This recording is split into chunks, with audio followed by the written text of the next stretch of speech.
যারা বলেন যে বাবার বাড়িতে মেয়েরা রাজকন্যা আর শ্বশুর বাড়িতে দাসী, শ্বশুর বাড়ির ভাতের অনেক দাম, কিসের উপর ভিত্তি করে বাবার বাড়িতে রাজকন্যা বলেন জানি না।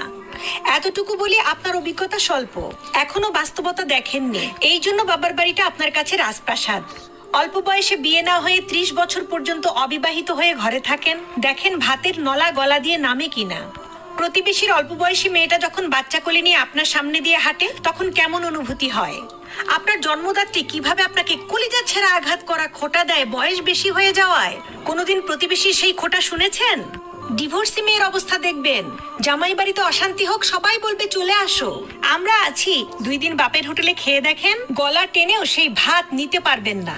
আপনি যে আদরের কন্যা, দেখেন আপনার কিং বাবা আর কুইন মা উঠতে বসতে কিভাবে খোঁটা দেয়। আর যদি ভাইয়ের হোটেলে খান ওইটা ভাত মনে হবে না, বিষ মনে হবে। আর আপনি যদি কালো হন আর কি বলবো, জন্মের পর থেকেই দেখবেন